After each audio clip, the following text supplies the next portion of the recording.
I was just standing on this wave and I just started looking around, staring at this mountain range, staring at these trees. I started thinking about the buffalo, the moose, and all of it. And I just had like one of those sort of touristy t-shirt graphic moments where it's like you have a buffalo, you have like a dream catcher, like I was on, was on the wave. And like, I just have this moment with that. Like I'm like, whoa, like I totally get that graphic now. And just like... Welcome to Water People, a podcast about the aquatic experiences that shape who we become back on land. I'm your host, Lauren Hill, joined by my partner, Dave Rastovich. Here we get to talk story with some of the most interesting and adept waterfolk on the planet. We acknowledge the Bundjalung Nation, the traditional custodians of the land and waters where we work and play, who have cared for this sea country for tens of thousands of years. Respect and gratitude to all First Nations people, including elders past, present, and emerging. This season is supported by Patagonia, whose purpose-driven mission is to use business to save our home planet. Today, we're in conversation with one of surfing's most creative documentarians, Dylan Graves, who hails from the beautiful Caribbean island of Puerto Rico. Dylan is widely celebrated in the surfing cosmos as a purveyor of good vibes, creator of the Weird Waves video series, and as a talented surfer in his own right. While the focus of Dylan's wildly successful Weird Waves is taking viewers to obscure and novel waves on the periphery of surf culture, in the process, Dylan masterfully unearths the heart and vibrance of surfers around the world, and the living cultures of stoke blossoming in unexpected places. For this, and many other reasons actually, we're big fans of Dylan and are so excited to share with you our conversation that took place on yet another rainy autumn day here in the Northern Rivers. Though you wouldn't know it had been raining for 3 months straight, Dylan is just so full of life and fun, and his insightful presence really lit up our day. We hope this chat does the same for you. When did you first meet Dylan? When I was a 20-year-old, actually. I was passing through Puerto Rico on the way to the Caribbean. And I was with Tom Curran, oh my lord. That blew my mind to be with him on a trip, and Joel Parkinson, a few other surfers. And we passed through Puerto Rico, and we had a few days of really great surf. And there was packs of grommets around, just effervescent little kids. And Dylan Graves was one of those little groms, only a few years younger than me, but when I was like 20, that means he was probably 15 It's or a big gap then. Whatever. Yeah, exactly. It feels like it. But I do remember him just being a kid with a spark. I just remember him having that extra thing that you just see with some people. And then fast forward a few years and he's sort of landed in the surfing culture as this really talented young surfer, and then progressed even further with not surfing competitions, but documenting surfing in really interesting ways and in very interesting places. And I feel like that evolution has been really wonderful to watch, not only because as his skill as a surfer has developed, so has his sensitivity to places and people. And I really love and respect that. And I feel like it's a pretty rare thing to hear professional surfers or really technically skilled surfers being described as like kind and like uber positive and bright and shiny, and generous, pretty sharing. Much, yeah. Everyone you come across who's come across Dylan has nothing but positivity beaming towards him and from him. And when our good friend Chris Del Moro, who's traveled as much as a human could possibly travel as a surfer, when he said that he was so excited for us to sit with Dylan because he feels like Dylan's been pretty much the most generous and like aloha-filled surfer that Chris has come across in decades of traveling and surfing, is a pretty big call. And I would have to agree that he's just got a lot of kindness in him and openness. And the fact that what he produces now through his Weird Waves videos and his more current videos of going to novelty and strange corners of the surfing world, like lakes, the Baltic, and river waves and all kinds of things, he's really just shining a light on perhaps what has been lost in the more traditional and celebrated, cemented surfing locations around the world where people are like resource guarding. What Dylan is showing is that all these peripheral places have really got the spirit of surfing intact. They're open, they're sharing, they're accommodating, they're stoked. And we're stoked that Dylan's there documenting that. And super happy that we got to sit down and have a chat. And you can hear it in this talk. We're all just laughing and smiling. And he brings the levity. Yeah, it's wonderful. I didn't get to ask you this question, but what's the weirdest wave you've surfed? Well, I didn't quite get to surf it because it's a river wave in Bordeaux. And at the end of Billabong, being one of my sponsors as a professional surfer, they were having some business trouble. That one of their ideas they had of getting the company back into the cool books with kids was to get the whole sponsored team of surfers on one of these riverball waves all together and take a team photo of everyone. And like Shane Dorian down to the Grommets and Parko and Oki, everyone, all of us. But they kind of they overlooked the fact that we were in Bordeaux in France, and that is wine and cheese and great food region. And we all drank way too much of that wine before the wave came up the river, and we were all so drunk that the wave came around the corner, and pretty much all of us, I think it was only Shane Dorian and Greg Long who caught the wave. Every one of us fell off our boards and couldn't even catch the wave.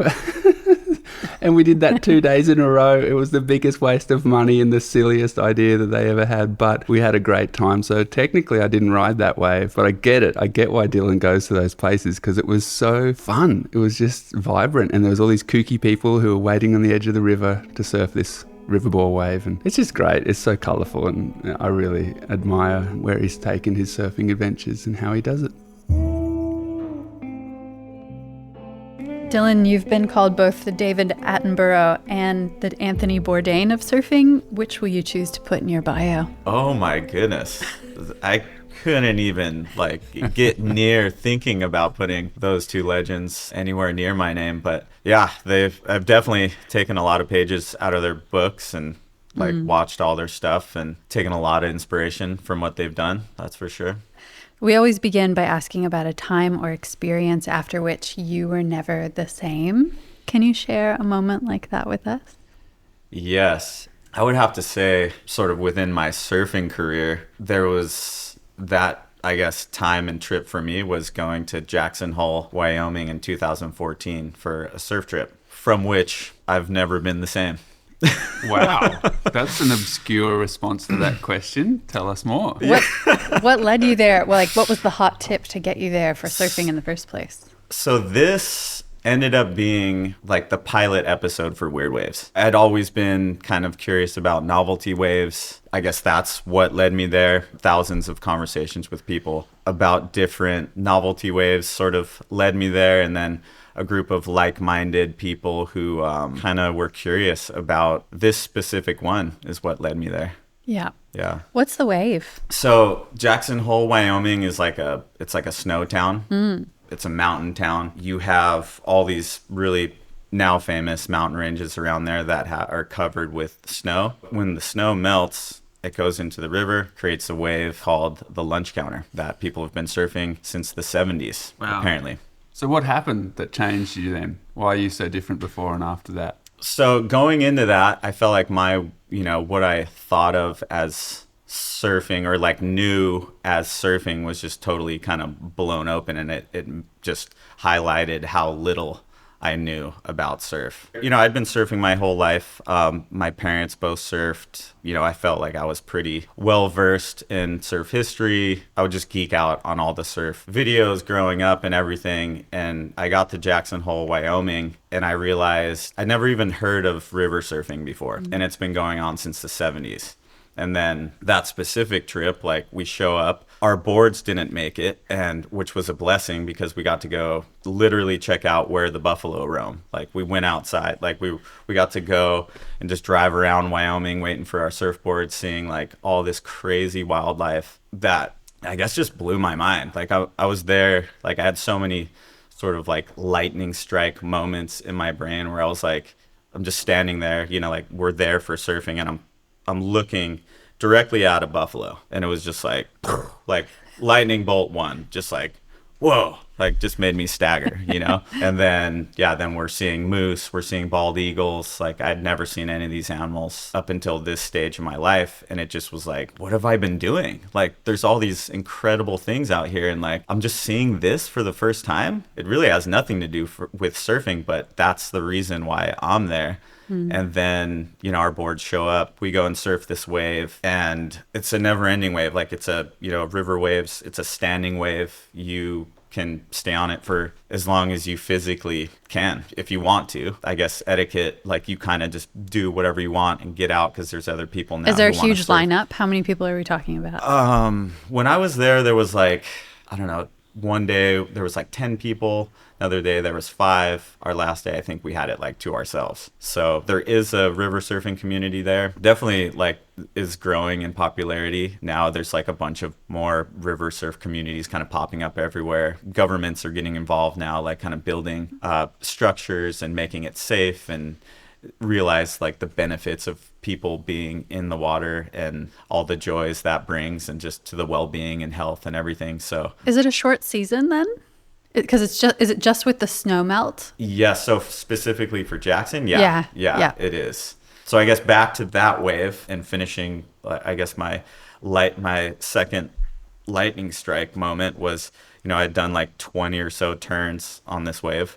I was completely gassed, and I was just standing there on a wave. I'm like, okay, like I guess I'll just stand here for a moment, regather, and maybe keep surfing, or maybe I'll kick out. And I was just standing on this wave, and I just started looking around, and it just really hit me then too. Like I'm staring at this mountain range, staring at these trees. I started thinking about the buffalo, the moose, and all of it. And I just had like, like one of those, the sort of touristy t-shirt graphic moments where it's like you have a buffalo, you have like a dream catcher. Like I was on, on the wave, and like I just have this moment with that. Like I'm like, whoa, like I totally get that graphic now.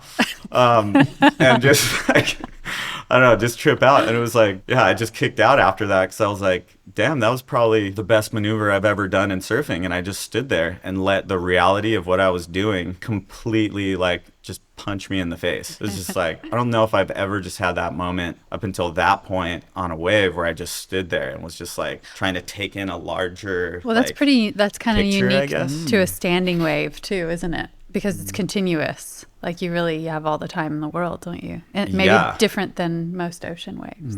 Definitely. There were so many layers to that, but I think just being on a wave for that long, like I definitely had like, I don't know, maybe like 15-minute ride that I was like, what? Like never even thought about how long I've surfed on a wave before, or, had the time on a wave to think about buffalo or anything like that. So it was like, it just completely blew my mind. And then from that point onwards, it was like, okay, yeah, like I need to follow this rabbit hole and see where it leads. And I guess here I am today with you guys sitting in your lovely home speaking about this. Still going down. What must have been a huge, I guess, foundation for that moment was where you grew up, being so different from a place like Wyoming. Can you talk to us about how your family ended up in Puerto Rico and what your upbringing was like there? Yeah, so my parents were very surf-centric. They kind of both grew up at the beach, started getting more and more curious about surfing. My dad was into building surfboards. He had a surf shop called Ocean Avenue on the East Coast in Melbourne Beach, Florida. And him and my mom would kind of travel regularly, started trying to explore the Caribbean. Because at that time, pretty vague, pretty, elusive. Maybe there had been a handful of people who had gone at that stage. Was this like late 70s, early 80s? This is, late 70s, I guess. Yeah. Yeah, when they started traveling to the Caribbean, I think mid to late 70s. And then fell in love with that. Every time they went back, they were just learning more and more about the place. Just felt this connection there. Went to Puerto Rico a bunch of times, and they were like, this is it. Like, this is what we want. They loved challenging themselves with Spanish as well. They wanted to learn. They wanted us to learn Spanish. So, they moved down there in the late 80s with me and my brother. I was 1, and my brother was 3. Yeah.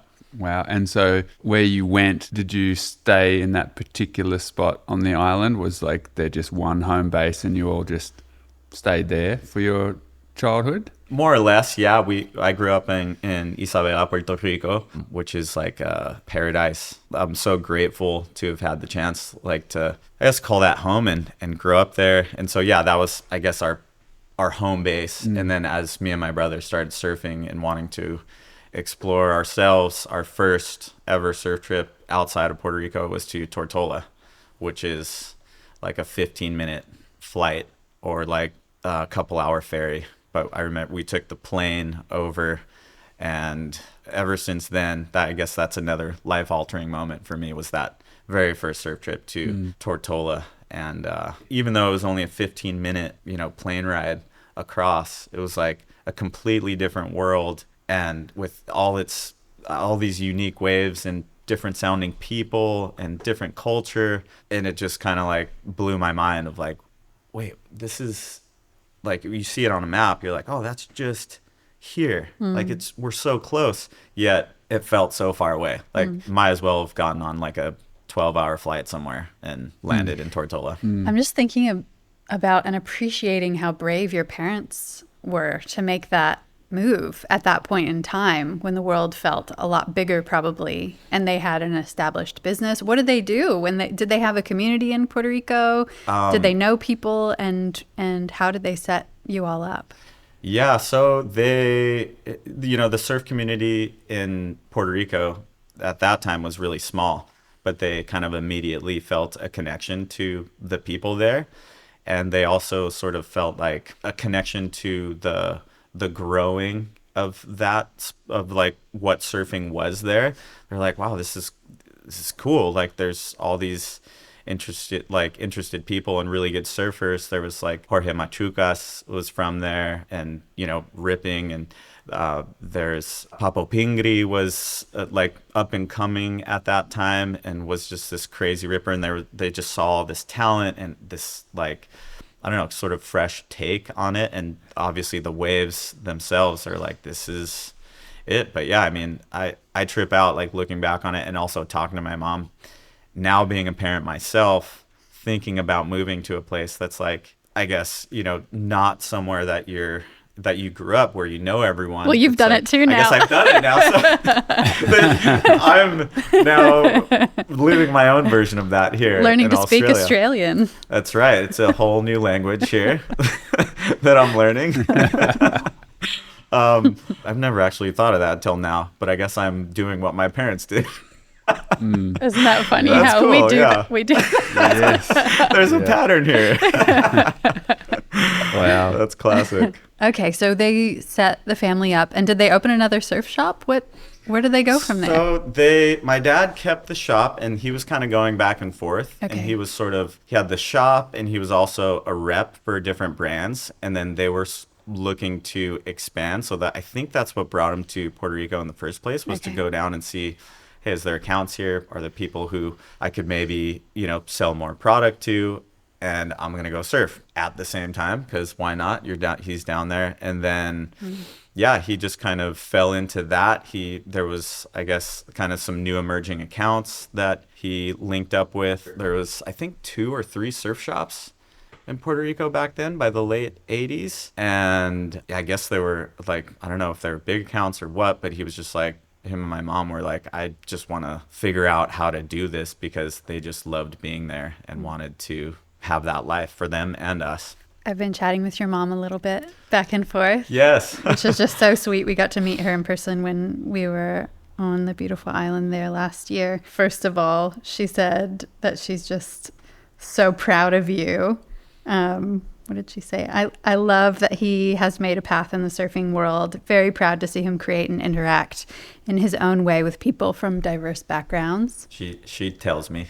Good. But it's cool to hear it too from someone else. And that's like, I don't know. It's just so heartwarming. Yeah. Kind of fighting some tears a little bit. Yeah. Yeah, of course. She mentioned you and your brother losing your dad early on as something that was obviously world-changing for you all, and how that maybe shifted you and your brother Josie into being tighter, into being more of a unit. Was that true for you? Yeah, definitely. I mean, obviously that was a big one for us. Our dad was such a staple in our life, and obviously a huge reason why we're both on the paths that we're on. As far as our relationship goes, I remember him and I being like, okay, like, this is what dad wanted for us. And like, it kind of in a way made us fall more in love with surfing, because we felt like every time we went into the water, our dad was there. And that still holds true till today. Like every time I go in, there's like a moment, or at least like something that happens where I'm like, dad, like me and my brother had this thing when he passed away, like, or I guess this was before he passed away, but we called ourselves the Three Pelicans. So we'd always, for some reason, see three pelicans, and we're like, that's us, that's dad, that's me, that's Josie. Aww. And we'd see them go past, and we'd all surf together and be like, yeah, the three pelicans are out. Like, then that was like our thing, and that was our like crew, I guess. So it's crazy now. And even when especially like around the time when he passed away, like I just felt like I saw three pelicans all the time. And so it's interesting, like, I guess processing that when I was younger, I don't know if I processed it, like. You were 10? I was 10. Yeah. I can't imagine. Yeah. What that would be like. I just remember not knowing how to feel, for a while. And then like, I feel like it wasn't until later that I really like processed it, and I feel like I'm still processing it. I think death is something that like you kind of continuously think about in different ways as your life goes on. Especially when you become a parent. Yeah, I guess a whole new layer to that when you're a parent, because you're just like, what? Like, I mean, seeing life come in too is like, I guess, equally as heavy, because you're like, whoa, like it's just created. Like, and I don't know, I think it's a cool full circle moment. I guess seeing that and having that experience with my son, for me, really helped in a lot of different ways with sort of my dad passing, I guess. Like, I don't know if I'm getting too deep, but I guess just seeing that it's like he's coming from the source. My dad went back to that same source, so it sort of gave me this weird closure that I never had, where it was always like, oh, where'd my dad go? Like, and that was a question when I was younger. It was like, oh, and I can't even imagine trying to explain that as a parent to a 10-year-old. Obviously, you have like your religious ways of explaining it and everything. And I guess seeing it firsthand and having my own take on that, it just made me feel better about just death in general, because it's like, okay, that has to be where we end up, because look at like, where's that coming from? Like, this brand new life like just came out of thin air, and then we disappear in the thin air when it's all done. And yeah, in a weird way, I guess becoming a parent has really helped me with that whole circle and cycle of life. It's so cool. Thanks for just being honest and sharing that. It makes me think of you then being a little grom on that island in that space and going out into the water and, looking for those three pelicans, and just the enjoyment of being a little surf rat in the water, how much fun you have, how all-encompassing that is in our lives when we're that age, just being in the water, surfing.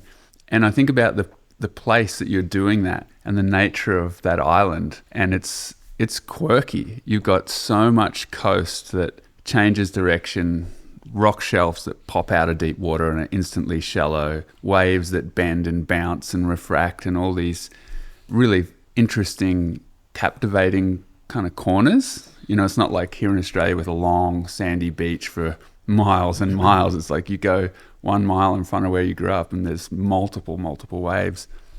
And I just think about, like, when I was around that age, how much the water meant to me when I had rough times with my dad, and I would go to the water and be able to cope with life back on land much easier after going surfing and stuff. And I didn't overly intellectualize that. Like you were saying, I didn't really understand as well when I was that age what was going on, but I knew I just felt better. And then ever since, and I would typically be surfing alone, even though I was on the Gold Coast, there's miles of empty beach. So I would surf alone. And I know that even now, decades later, like if I'm having a wobbly moment in my life, it's a surf alone that usually helps me. it's like an echo back or a reverting back to what really helped me as a kid is what still really helps me now. And I just wonder about you, if you think much about the nature of the waves you were riding as a kid in order to feel good and deal with your life, and those waves being real quirky waves around there. If that's like a thread that's run through your whole life in a similar way, if you have eyes, if you got the hots for those kind of waves because of, the nature of where you grew up. 100%, yeah. Like, I'm so grateful to have come from there, because I feel like it's such a melting pot, not just from a surf perspective, but a culture perspective. I guess just a human being perspective. Like, what I mean by that is the way people are there, the outlook they have on life, and, even how life can, obviously can get pretty heavy at times and everyone goes through their stuff. But, just that the general way of looking at life there is pretty light, and everybody can, still kind of push through that, whether it's with dancing. And a lot of people do that. And you see, like, within the music there, within the way they dance, the way they even just chat with one another. Like, I think that's something that's really stayed with me beyond surf, because I feel like I have that connection with music as well. And I guess with people, because of that reason, because of the way they operate down there. But then I guess, having that, then, add in the surf perspective of my life from my parents, sort of introducing us and falling in love with surf, to then, developing as a surfer, learning what I love about it, falling in love with different waves, and then just the variety of that. I think there's a huge scope of why I am the way I am and why I get so fired up on these rabbit holes in my life is largely because of growing up in Puerto Rico and having that influence in my life, because there's so much to kind of geek out on there and fall in love with. It makes it easy to, I guess, fall in love with life. I don't know, like, I guess you guys have been there and gotten to experience little bits of that, and it's just so captivated and just like engulfed in that vibe. Like, the second you land in Puerto Rico, La Isla del Encanto, that's what they call it, the island of enchantment. Like, you are enchanted as soon as you set foot in there. Like, from the way it smells to like the colors you see to everything, you're just in this, like, you get transported into this matrix of what it is. Like, you're kind of the sabor. So when we were just there not long ago, I felt like I understood you way more because of looking at the nature of the culture and the island, and interesting, how much you would have been stimulated by all of that as a kid, and then being like, wow, I wonder what else is out there in the world outside of this island that can light me up like this. And, we're all products of our environment. I really feel like that, especially as water people, you just start to mimic where we live, like, it's just inherent in a way. And I just feel like, when we went to the one wave in particular that's in front of your house, that's just the funnest wedge in the world. And the crew we were with were like, this is Dylan's spot, man. He's obsessed with this spot. It'll be pumping around the corner and he won't be there. He'll be here. I want to ask Dylan about that specifically, because it made me so happy. The surf industry, that's awesome. The surf industry is so obsessed with mining for perfect waves to shoot, to film, to capture, to sell in some ways. I've heard you talk a little bit about this wave that you grew up on and loving the chaos and the imperfections of it. Can you talk us through, like, what's captivated you about that wave in particular? Well, I guess the first thing that comes to mind is I did my first ever air at this wave. I guess technically it's a novelty wave, but you can do everything there. You can get barreled. You can do late drops. You can draw out a bottom turn. You can do the fastest carve of your life. And then, obviously there's air sections too. So for me, it was like this. It was everything I ever wanted in a wave. And then it would surprise me with things that I didn't even think were possible, like airs.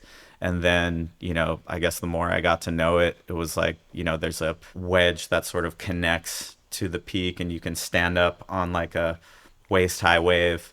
And if you time it right, or you sync it up right, you can do a carve onto an incoming swell that's from the refraction, and then get into a wave that normally you'd be paddling and then standing up, and you're kind of looking at the space that you would normally be taking off on, and you're like, I already have like a ridiculous amount of speed. This is so cool. Like, I'm looking at where I would take off, but I'm going to go and do a turn just past where I would have been like dropping in, and then your mind explodes. And then that's where, like I've been surfing it my whole life, and I still haven't found a wave that I'm more in love with, because every time I surf there, it just kind of like lights me up in new and different ways, or shows me something where I'm just like, whoa, like I didn't think I would have been able to do that, or have this happen, or whatever. Or I'll just get completely dominated by a wedge and just sent straight to the urchins and be like, cool, yeah, I still, it keeps you humble. Like there's still so much to learn about this wave. So yeah, I mean, from all those things to just the area that's around it too on land, like there's so much magic to that place. Like the second you set foot on that beach, you just feel like I've always felt calm. Like I get there and it's like, like this is where I'm meant to be. And I've always had that feeling with that wave. Never had a wave that's made me feel to the level of that. Like I get versions of that in other places, and obviously I'm in love with a lot of different waves, but that one specifically is always just like, even when I'm too tired to surf, I'll go there and just watch the waves, because it's just, you're seeing these strange open ocean like happenings that don't happen anywhere else. And even though I've seen it 1,000 times, there's still one that connects in a way that I haven't seen before. Like what? Like you can't even really describe what it's doing. You just see this explosion. And I've seen waves barrel this way and that way at the same time, like these sort of like, I don't know, two monsters like going and like playing with each other, like wrestling or something. I don't know. It's like, so did that set you up though, so that if you're on a perfect point break, do you have to have like 10 coffees to get to be stimulated? Is that do you boring? Look at that and just go, oh yeah, wow, So predictable. how interesting. Yeah, 100 meters of just peeling wave. How did you deal with that when you hit the road? I guess, so my whole thinking with this wave was to help me surf those waves better, because I felt, like, I guess surfing, it's a constant challenge. You're always trying to better yourself. It's a never ending challenge. Like you're never going to be the best surfer you could be. Like, I mean, I think you guys could attest to that. You go out and you're like, I'm going to try this today. And even if it is like, whether it's a turn or whether it's just like, I'm just going to stand on a wave, or I'm just going to trim today, or I'm just going to sit in the lineup today. It's like you're constantly looking for ways to progress, quote unquote. And I think progression, that's initially what hooked me. But I think the more like I surf and the more I'm trying to progress, is like, it's more about finding new ways to think and enjoy surf, not so much like, I guess, just like a high performance aspect, which did drive me for a while. And I still have days where I'm like, you know what, I'm just gonna go out and fucking rip, like yeah, or I just feel that, like, like I just want to turn as hard as I can and see what happens.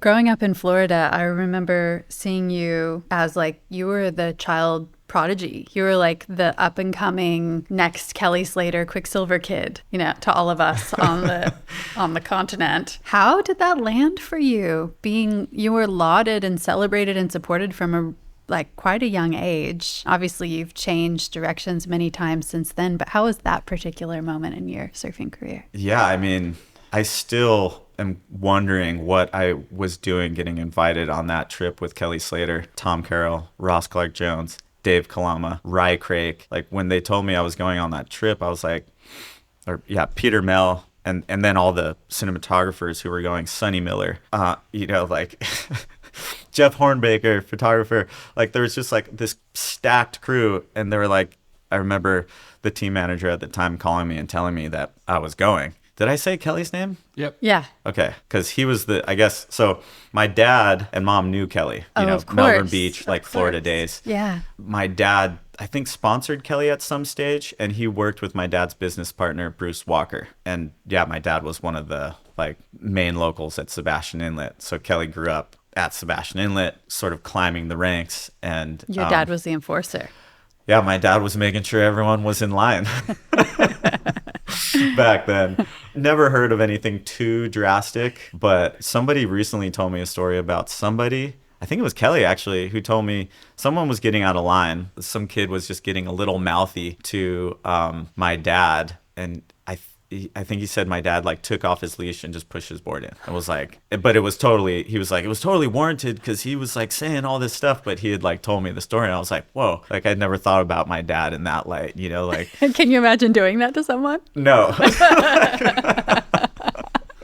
And I'm sure, like, you know, like I'm sure he's up there giggling or just being like, yeah, that was silly. But yeah, like Kelly was the main reason why I got to go on that trip. She's like, hey, let's give Dylan a shot. Like, let's bring him. How old were you at that point? I was like 15. 15, yeah. Yeah. And it totally changed my life. Like, I'd always, like, I wanted to figure out how to make surfing my career. Like, I was well and truly in love with surfing at that stage. Like, me and my brother were going every single day. And I remember going, like, if my mom had to go work or do something, I was like, okay, like, or we have to drive to San Juan. I remember telling her, like, okay, we just have to stop by Hobos. I have to paddle out and I have to get one wave before we go because I had to surf every single day. And I like would freak out if I didn't get in the water. I think largely because of that connection with my dad and brother and everything, and just surfing. It was like, I needed that, you know, that was my thing. That's what made me feel me, you know? So it was like, oh, if I don't do it, then I'm not me. Like, and I eventually unraveled that from my identity and everything, thankfully. But yeah, at that stage, I was just hell-bent on, just surfing, being a surfer. You know, there just started to be like sort of, I guess, contests, like local contests for Groms, and growing up with the Toth brothers, the Bergen brothers, the Escuderos, the Moredas, like it's because of them that I feel like we all sort of progressed to whatever level we're at now with it, because it was just such a fun crew and all that we all loved it like equally as much. So we're fortunate to have that. But I guess, yeah, like competing against those guys growing up, they would always beat me. And then, you know, I think I was like 4th or 5th on the rankings at that time. And I get called up to go on this trip. And I just remember they were like, what? Like, you're going? Like Brian should be going. But Brian rode for someone else. I was riding for Quicksilver, whatever. And, anyways, came back and they were just like, what the heck? Like, I just remember telling them all about it. And like, yeah, it totally changed my life. Like that trip. Okay. I feel terrified thinking about being 15 with all of these, like with the A team, A+ surfers. I would have been shitting my pants. Yeah. How was it for you? Oh, I was definitely shitting my pants in so many different ways. Yeah. Yeah, like I think it was the first time I traveled by myself, and I only had to fly from, I think I was in Florida for a contest, and I flew from Florida to California by myself. And I remember shitting myself about that. I was like, wait, no one's going to be with me? Like, okay, like I'm going to do it because I got to go on the trip with all these crazy guys and like, whoa. And so I just like, you know, got there mentally, whatever. It was super minor. Had somebody escorting me like to and from the like checking gate to then the gate and whatever, like whatever that person is called. I forget. And I think I remember telling that person that I was going on a trip with Kelly Slater. And I think like they didn't believe, or maybe they didn't know who Kelly Slater was. In my mind, I thought everyone knew who Kelly Slater was. So I was like, I'm going on a trip with Kelly. They just wanted your passport. It was probably just the immigration person. They're like, yeah, that's good, kid. Just give me your documents. Yeah, but Kelly Slater. I'm with Kelly Slater. And so I remember that person looking at me like I was a crazy person. And then, I got to LA, and then I was going to link up with Kelly. And I met him like 2 or 3 times before that, and he was always cool with me. But I was just, you know, obviously starstruck. And I was like, okay, cool. I'm just going to fly to California, get on a plane with Kelly to Indo. Are you sitting next to each other on this plane? Did you sit next to each other? No, I don't think we did. Okay. That would make me even more nervous. I know. Making small talk. A 15-year-old in first class. No, yeah, Kelly. I think he was in first class. I was trying to remember. Guaranteed. He was. You're in cattle class at the back near the toilets. 15-year-old on your own. He was so cool. I just remember immediately, like when he picked me up from the terminal I was in his car. And then I immediately just felt kind of like at ease, or he made me feel at ease. And it was like I think he kind of knew what I was feeling, and just, I don't know. I just remember him cracking jokes, speaking to me in Spanish, like all this stuff. And he speaks Spanish really well. And I think that was the first time he spoke to me in Spanish. And I remember being caught off guard when he spoke Spanish. I think it was, yeah. And I was like, what? Like my mind was kind of exploded, because here I am speaking in Spanish with Kelly in his car in LA, about to go to Indo. It was just, yeah, it's just fully, brain exploding moment. I guess that could have been what I started the podcast off with. I don't know, but I feel like it's a hard question, like as a surfer too, because I have been very fortunate in my career, but you could say that about a wave you got or that I got yesterday surfing. Like, I'm like, oh, well, this moment, like on this wave or in this session yesterday, I had this thought that I've never thought of before. Totally. And it's kind of set me on this path now and whatever. And that's what's so special about surfing. Like you get to, I don't know, I guess you get to be exposed to these different frequencies. And be surprised by like a totally mundane day can be absolutely transformed into a peak moment of your life because of a wave that you caught. It makes no sense, but it's still exactly. true. Well, yeah. And I mean, from boards you ride to fins to whatever, like there's so much to fall in love with and get inspired by on the daily. But okay, anyways, back to I need to ask, did the trip go smoothly, and did you experience what I saw happened to Taj on one of those boat trips, where they shaved his head and drew all over his face, and Tommy Carroll and that were being pretty wild with Taj? Did that happen before your trip? And were You're talking about hazing, basically. Oh yeah, grommet abuse was what it was. It was a thing that happened deeply in Australian culture back in the day. Were you aware of that when you were going on this trip? And were you a little bit nervous about that? Definitely. And did it happen? It didn't.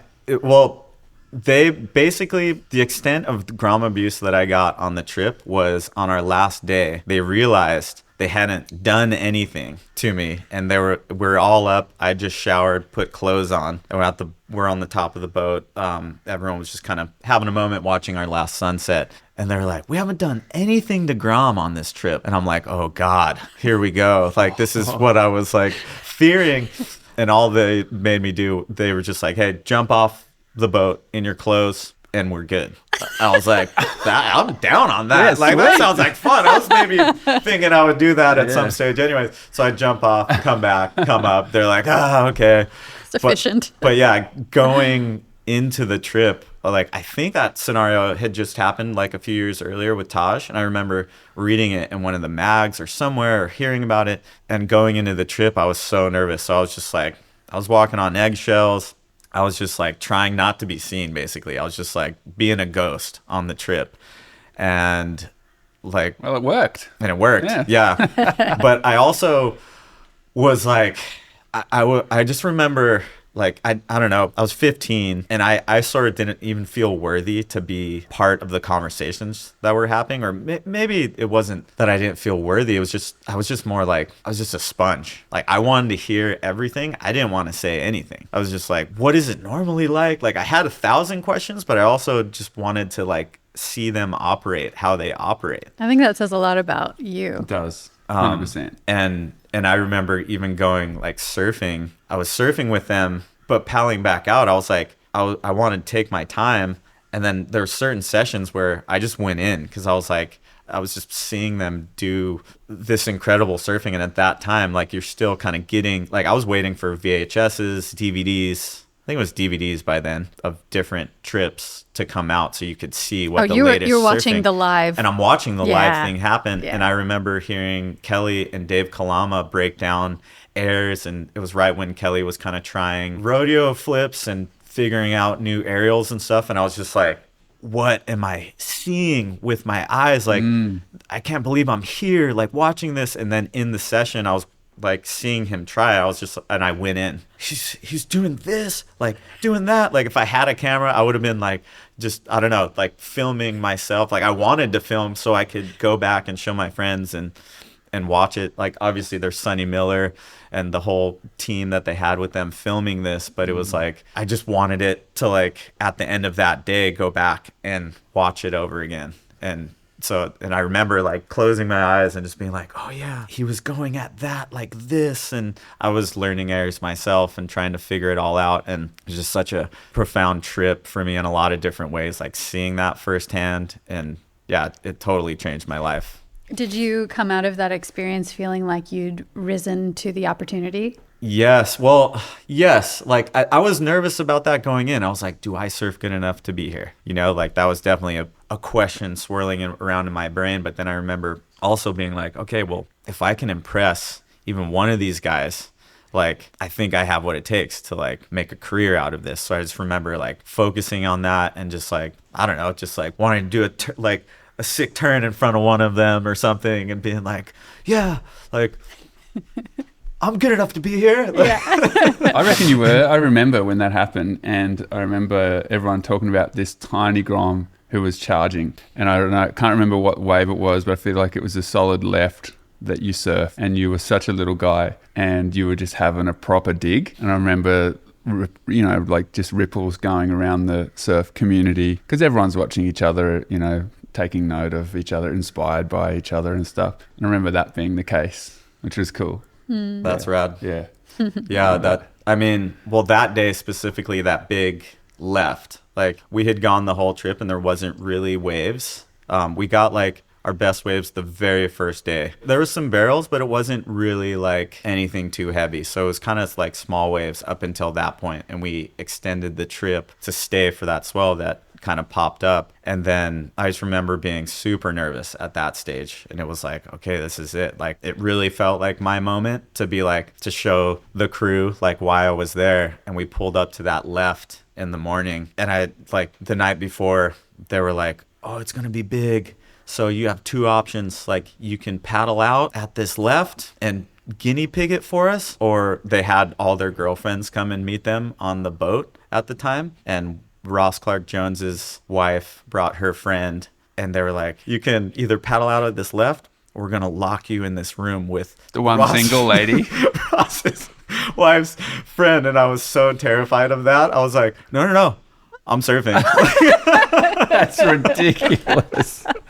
Oh my God. How's the meathead mentality then? Oh my God. That is ridiculous. But I mean, I was going to do the surf anyways. Like looking back on that, it is preposterous. Like that thought and them actually, it was a joke too, but I did like take it to heart. Oh, like it wasn't like but I was legitimately terrified of girls at that stage of my life. I was like, I don't want anything to do with them. Like, I'll take that dry rig 10-foot wave, please. Yeah. So we pulled up and I was like, cool, got my board ready. Like, I'm off this boat. Like, I don't even want to get anywhere near that room.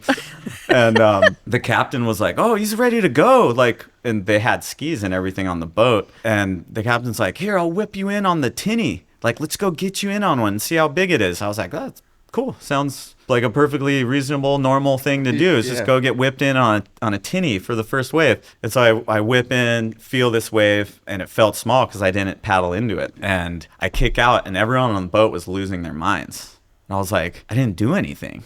Like, what did I do? And the captain's like, wow, it's big out here. He's like, that had to be like, was that the biggest wave you've ever caught? And I was like, I have no clue. Like, I don't know. It didn't feel that big. And he's like, let's go get you on the ski and we'll get you some more. So I think Peter Mel came with the ski and they just started whipping me in on these waves. And I remember it feeling small. Yeah.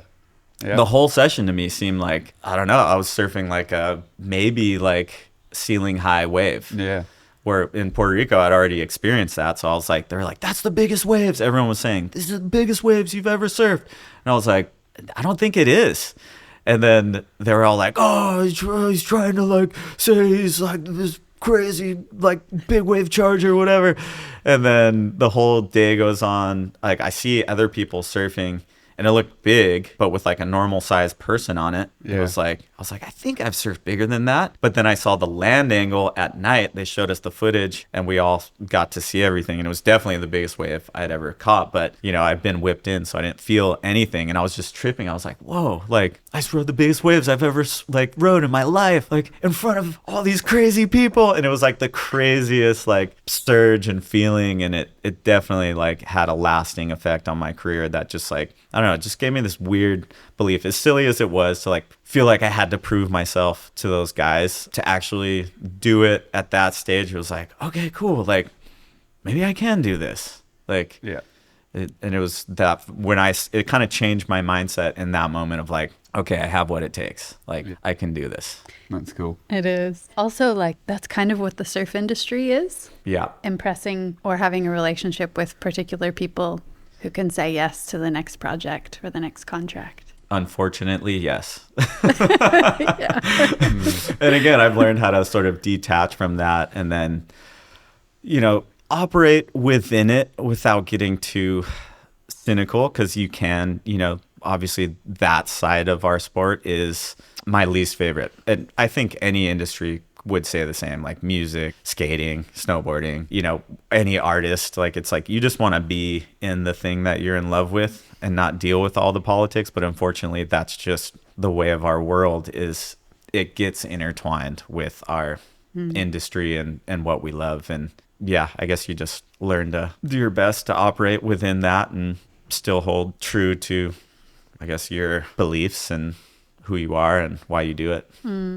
I'd love to go back to the little chat that I had with your mama, with Barbie. I was asking her how it was for her seeing her boys, you and your brother Josie, traveling on your own at such a young age, knowing that you both had to work things out for yourselves, that she, as a mama, couldn't actually help you at that point in time when you were exploring and surfing and surf tripping. She mentioned some experiences that really shaped you or changed you. And one in particular that she mentioned was after you'd come home from an early junior event in Brazil. She said she remembers that you saw kids your own age waiting for food outside of a restaurant. Do you remember that moment in particular? Yeah. Was it the ISA contest, did she say? She didn't say, but she was just sort of bouncing back experiences that you had on the road of different ways of people living and different levels of privilege, and that she noticed that change in you after that particular event. Yeah, I remember, I do remember like going there, I believe it was an ISA event, and yeah, I guess just seeing that and being like, you know, seeing what the surf industry was, what sort of the surf culture was like, and how close it was to, I guess, you know, underprivileged zones. And honestly, like, I don't know, just seeing like what everyone's doing from there in surf now, it makes so much sense to see them like just rise above it all. And that's so beautiful to witness, you know, on a lot of different levels. Like I feel like I sort of experienced levels of that coming from Puerto Rico, feeling outside of surf industry. Like I just know that feeling of being an outsider, feeling like you need to get in and prove yourself in this world that you have no clue how it's operating or like who anyone is or anything. So like, yeah, I don't know. I guess I don't remember specifically what she's like talking about there, but I do remember seeing that and feeling that in Brazil. And just always, I think if it was this ISA like junior event, I remember seeing how there's this guy, Mark Condres, I think his name was, and I think he got second in that event, but I thought he was going to win it. And we were staying in the same hotel as the Brazilian team, and I remember surfing with them. And I remember tripping out because they would all surf in their Speedos. And I was like, what? They're like, have you ever tried it? And I was like, no. They're like, it's the best. Like, you don't get rash. Like, none of this stuff happens. They're like, you have to try it. And I remember going and buying Speedos and trying it. And I was like, this is insane. Like, this is so sick. And I came out as a ground, like, and I just remember being like embarrassed walking out. I had like white legs and like, you know, just these skinny little chicken legs and surfing with the Brazilian team. And they were just like, I remember just them cheering me on. And then they're like, okay, like next year you're going to be on the Brazilian team. It's like, I don't know. I just remember having so much fun, like their sense of humor and seeing like how they, just the way they look at it. Like there was just shades of Puerto Rico there, and like how people operate and how beautiful they are and see things, and it's different. I don't know. I guess you hear a lot of chatter, especially in surf, how like Brazilians, it's like, oh, they're aggressive in the lineup, all this stuff, and all these like things that like these preconceived sort of things or whatever things maybe they've experienced. But you go to Brazil and you see it in context, and that's how everyone's operating. It's not something that's like malicious or they're doing it to be a dick or anything like that. You see it in the setting that it's meant to be in, and it seems totally normal. And you're like, okay, cool. I just got to like up my sort of operation a little bit and keep up to the speed of how things are here. I think there's a lot of that in surf. I guess just we're very progressive in a lot of ways, and I would say regressive in a lot of ways, and narrow-minded in a lot of ways for, just how we look at things. And yeah, I guess maybe going back to that trip, having the opportunity to be there in a place like that to compete, and then also to stay in that vicinity to a Brazilian team. Like, I don't know, I felt like I got to see something early on and make an assessment for myself. Like after that trip, in my mind, Brazilians were the coolest. It was like, I no longer wanted to be like Kelly Slater. I wanted to be Marc Andres. Like, and I guess kind of surf like he was surfing. And I didn't keep surfing in Speedos after that. It didn't really.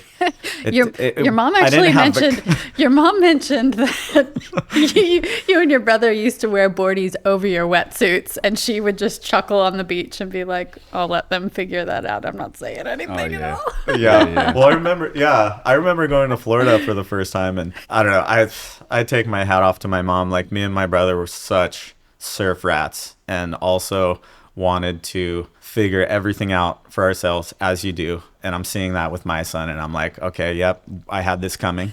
And I think it's only going to get, more and more of like, shut up, Dad, as we go on, which I'm prepared for, because it just brings me back, like seeing things with him. Now, that trip specifically, I remember his first time going to Florida and wearing a wetsuit. And we put on the wetsuits, and me and my brother were like, this is weird. Like, we're used to surfing in trunks. Like, that's what feels normal. And so we put trunks on over our wetsuits because we're like, that's what you do when you go surf. You surf in trunks. And I think I remember my mom saying or trying to say something, and we were just like dismissive of whatever her suggestion was. We're like, this is what we're doing. Like, we don't care. This isn't how you do it. This isn't how people do it. We don't care. We're going to do this. Like, this is us. So the pendulum really swung real hard with you as a kid. Like, no material, just a full Speedo outfit, and then just excessive material. Well, yeah. I love it. Man, yeah, still, right. Like, I think life's one big experiment, and looking back on things, I laugh so hard. I remember seeing, I don't know if it was on TV, in a magazine. I remember coming back from Florida, we saw some kid with like a shaved one side of his head, and the other side was a bowl cut. Mm-hmm. And me and my brother saw it. We're like, that's what we want. And did he do the flip over? No, we just rocked. Wow. The one half was a bowl.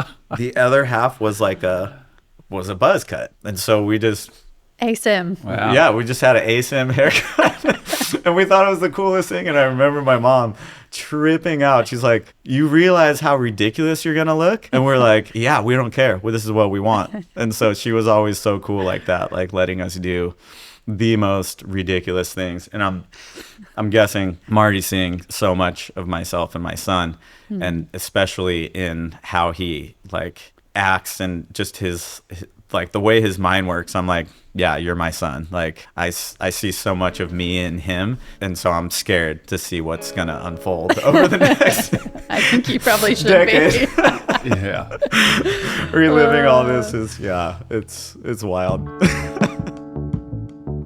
If you've enjoyed listening to the conversation so far, consider also subscribing to Water People on Spotify or Apple Podcasts. It'll help other people find the show. And if you're feeling inspired, leave us a review. We love hearing from you. And now a word from the folks who help make the podcast possible. Patagonia is in business to save our home planet. Founded by Yvonne Chenard in 1973, Patagonia is a surf and outdoor apparel company based in Ventura, California. As a certified B Corp and a founding member of 1% for the Planet, the company is recognized internationally for its product quality and environmental activism, as well as its contributions of nearly $230 million to environmental organizations. Its unique ownership structure reflects that the Earth is its only shareholder. Profits not reinvested back into the business are paid as dividends to protect the planet. Learn more at patagonia.com.au. Our ancestors drank natural water from streams, rivers, and waterfalls, but most of us don't have access to readily available natural drinking water anymore. Primal Water by Alkaway is an at-home water filter that mimics nature and is boosted with molecular hydrogen. It's a game changer. The team at Alkaway are on a mission to reduce harm caused by tap water and plastic bottled water. They're currently working to protect World Heritage-listed Springbrook Falls, just up the road from us, which is under threat from water mining. Feel alive with Primal Water and support the work to protect precious places like Springbrook. Head to alkaway.com and use the code WATERPEOPLE, one word, for $100 off your purchase until June 30th or $50 off after June 30th, 2025. Primal Water by Alkaway. I remember hearing you talk about your inspiration for starting Weird Waves in terms of all the experiences that you'd gotten to have as a pro surfer, whether you were at contests or free surfing, and how kind of bummed you were that you'd go on these trips and maybe a handful of waves from this whole rich cultural life experience would be included in a film clip, and everything else, like the actual transformative, cultural, personally challenging bits, would never make it into anything to speak to the way that your life was growing you up, basically, as a young person. Do you still look back and think about that when you're building episodes around surf culture and going behind the scenes? I mean, it's exactly that. Yeah, I guess in every edit I'm working on, I actually send most of them to my mom for notes because she is really good with and she knows surfing so well that I bounce a lot off of her. And she has given me so much like good advice over the years, but now specifically me getting more into the editing process, like she picks out things and helps me sort of bring things to light that like were really important to me.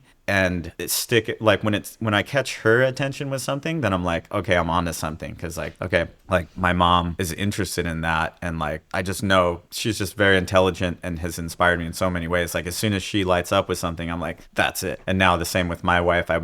She watches all my edits and she critiques everything. She's gone surfing. I've taken her like surfing. She didn't really grow up in love with surfing. Her dad surfs, and she was always at the beach, but never really like kind of fell in love with it. But like everyone here, she knows it. But also when she lights up with something, I'm kind of like, okay, yeah, like that's something. I'm onto something. But yeah, I guess that was sort of the inspiration with Weird Waves, was that like going on all these surf trips. Yeah, like I guess having this crazy experience and only seeing those couple like clips in like some high performance piece was just like so lacking to me, and it felt like such a poor representation of my experience. So it was definitely a huge inspiration to me wanting to get more involved, because like, well, how do I even do that? And I guess just learning how to do it myself has been a super illuminating experience, and it's like taught me so much more about surfing than I thought going into it. You know, like it was sort of like a means to get to, you know, it was like, oh, well, I'll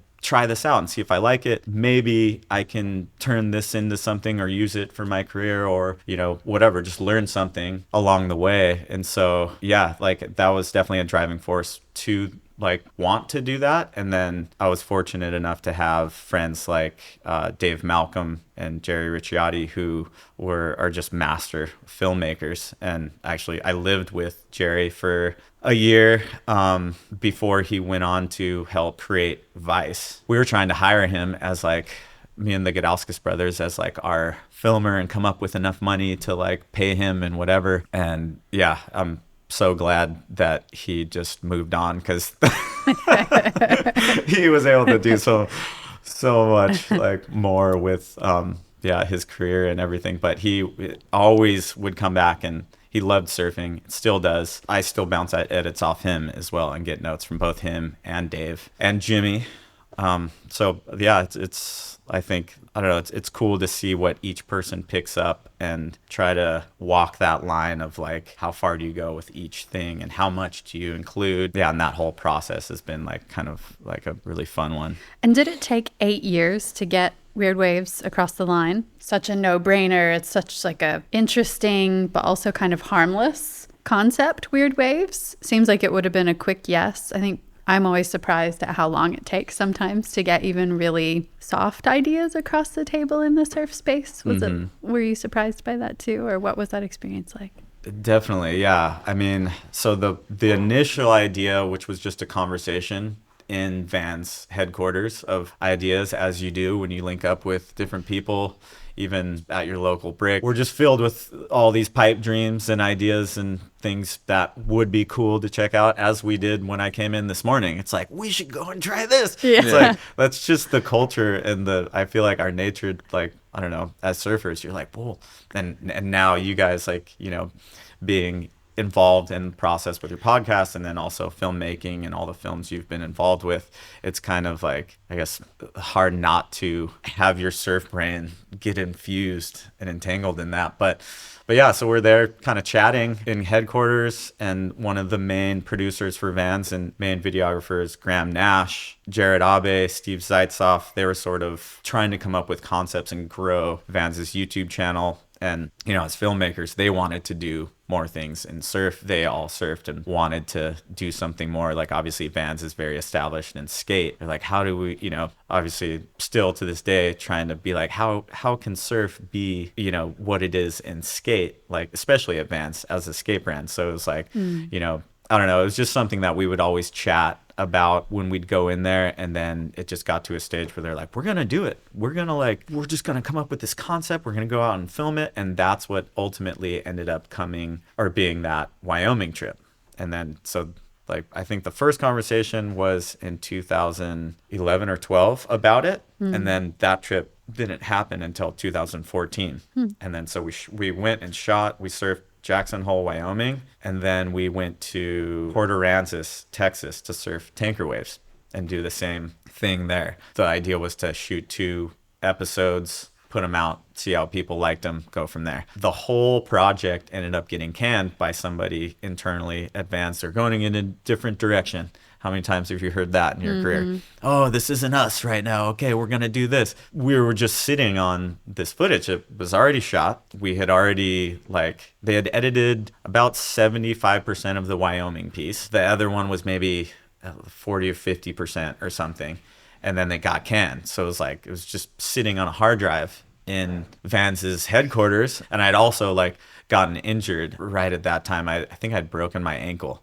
So I was just sitting doing nothing, and I was just stewing on that idea, and I was just so in love with it. I was like, I don't care if this gets me fired, whatever. I'm just gonna ask for the hard drives from Graham. I'm gonna edit it. I'm just gonna put it out on a YouTube channel that I'm gonna make. And Did you know how to edit? No, I was like, I'm just gonna learn how to edit while I have nothing going on. Wow. And yeah, I'm gonna, like, this is it. This is my moment to, like, try it, because I got all the time in the world. I just kind of started, you know, with...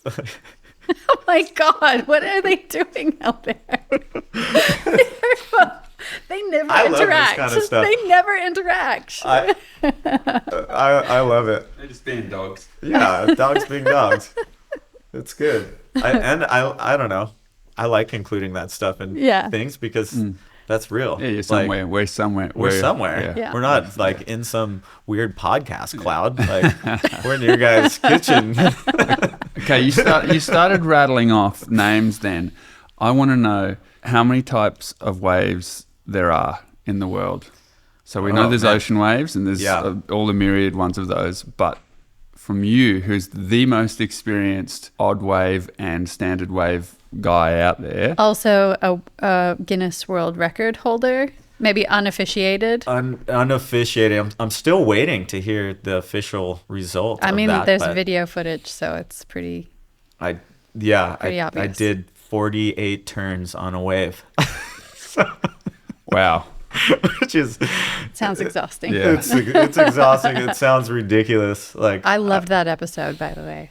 Thank you. So just a beautiful celebration of what surfing is. Yep. All right, let's hear Okay, it. sorry. Man. Give me the list. All right. So the list of waves, man. I don't know if I'm the most experienced, actually. I must say, like, and I just want to give him a shout out that Anthony Colas is one of the main locals at La Mascarée in France. He has seriously gone to every single wave and has gone to way more places, and I've drawn a lot of inspiration from that guy. He has his own YouTube channel and he just puts stuff out. I'm not sure how long he's done it. I think he's had a few things like, well, he was largely involved with the search trip that they did to that wave. But anyway, shout out to him. Back to these waves and different styles of wave. I mean, obviously there's ocean waves. Then you got river waves. You have tidal bores, which I guess tides sort of funneling into rivers. You have tidal rapids, which is the same concept, but it's because of the tide hitting and making a standing wave instead of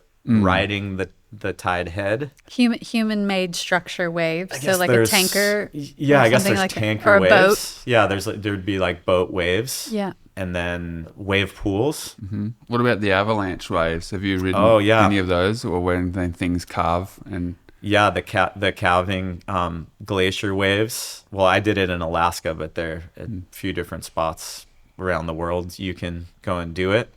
And that's probably the most sci-fi thing I've ever seen in person. Or just, I don't know. Can you take us there, please? Yeah, I can try. I guess the main thing that sticks out to me is the sound that it makes. It's like nothing I've ever heard before. Like when a glacier cracks, like that sound travels. I've never had a sound make me feel so small before. Like the sound itself just like cut right through me, and it was like, I'm small. You know, just, have you guys been to a glacier? I have, but I didn't hear anything in Alaska as well. Crazy. Yeah. But I didn't get to hear it. What goes into getting you into the spot where a glacier is going to break? It's the most random thing ever. Like going into that trip, I had spoken to Mike McCune, who's the captain of the Milo. They do a bunch of Alaskan surf expeditions every year, and he had done it a couple times, and I'd seen videos of him taking people there to go and do it. And I guess for weird waves, it was like, yes, like we have to go and check this out, because I don't think it gets weirder than that. Like that is the weirdest wave I've ever heard of and can even think of. Like the fact that it's possible and people have tried it and put that together is crazy. So going into it, Mike was like, hey, I just want you to know, like, we could not see anything. Like we could go there and not see one piece of ice move or fall or do anything. Like there's no rhyme or reason to this. Like we'd be going there in hopes of a wave, but there are no guaranteed waves. There's nothing I could tell you of what time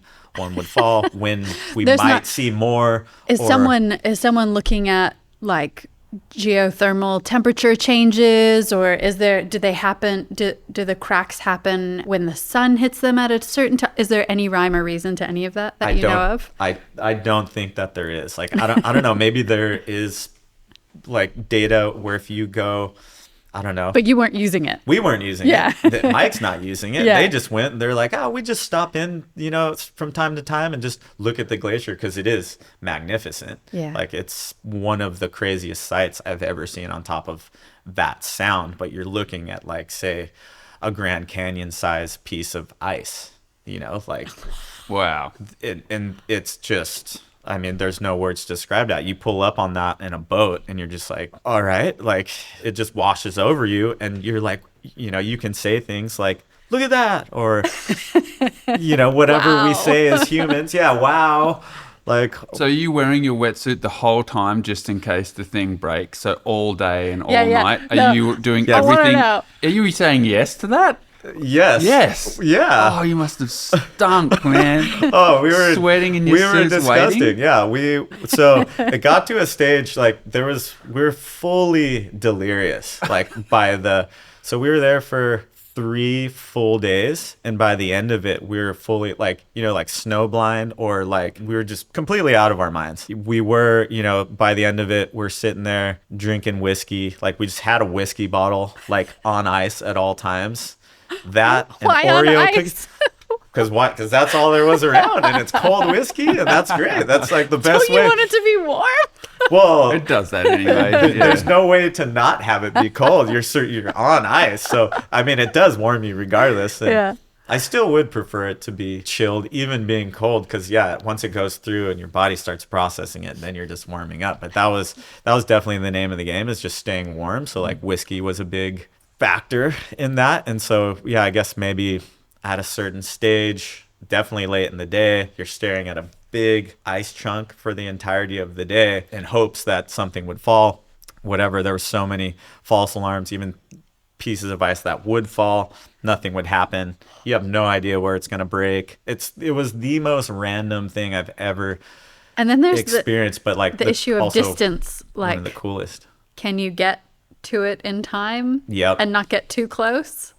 Well, How there's do you that gauge too. all that game? Yeah, well, so you don't really want to be that close to it. Like, it's scary, even in the clips where we're standing like on the shore of the thing, it felt scary there, because even though it's not very common for them to break, like in Cav, it still happens. And then going into it, we're geeking out on videos, like, and seeing these crazy ones where like a massive chunk breaks and an entire, basically like a tsunami would come, and where, you're hoping for the biggest wave, but something like that would be extremely dangerous it would definitely take out the boat, and I don't think you would survive if you were standing on the shore around, car size ice chunks floating around too on top of that. So if you did somehow make it however far you're going to make, it's like, so that's kind of in the back of your brain. You're sitting there. Anytime you got close to it, it was freaky. Even being 100 yards away, which I think that was like it was 100 or 200 yards away. And Mike was like, hey, let's not get any closer than that. Captain, he's like, hey, let's at least give ourselves a shot if something does go on. Like, there is a huge risk of being there. And we're only surfing knee-high waves. I think the biggest we got was like a knee-high, maybe waist-high wave. But it was a rush, like seeing it start to break, hearing that one crack that made that wave was like, I still feel it like in my bones to this day. Like, I remember the feeling, like it almost felt like my bones broke, because it's just so deep. Like, it's like a sonic boom. It's like I can't do any justice to it other than that's what I would equal it to. Like, I don't know if you've heard or broken any bones, but when your bone breaks internally is sort of what that sound Wow. sounds like. Wow. I guess. Wow, that's wild. The most recent video of yours that I watched was the one up in Switzerland. It was a while ago, I think, but it was the one in the Baltic with old matey, who's the pro Sweden. surfer from Sweden. Yeah, Freddie. Yeah. So I was watching that, and what really struck me was, and I've seen this a few times in the pieces you edit, but in that one, what struck me was just the openness, the sharingness, and the camaraderie of that community, and the people who came and delivered you wetsuits and booties so you could, go surfing together.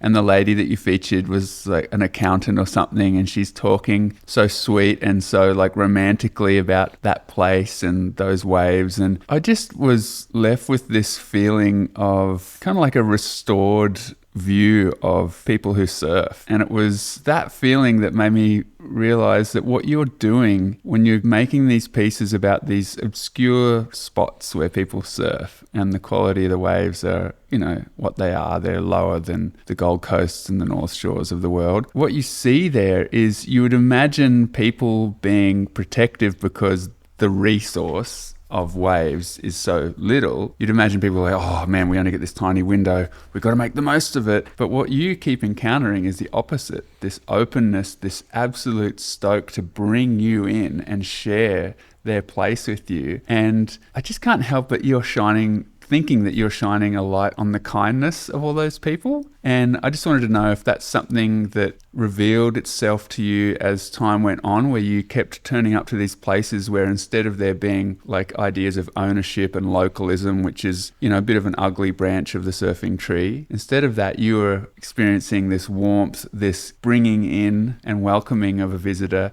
and this pride and love for the place that they inhabit. Did that occur to you from the very start, or is that something that's sort of grown over time? It's definitely something that's grown over time and has continued to grow and I guess make me fall in love with what I'm doing and why I'm doing it. Like, because initially it started off, I feel like, as like a pretty surface level, like, yeah, novelty waves, you know, like fun. I like them. I grew up on wedges. Cool. There's the connection. Let's do this.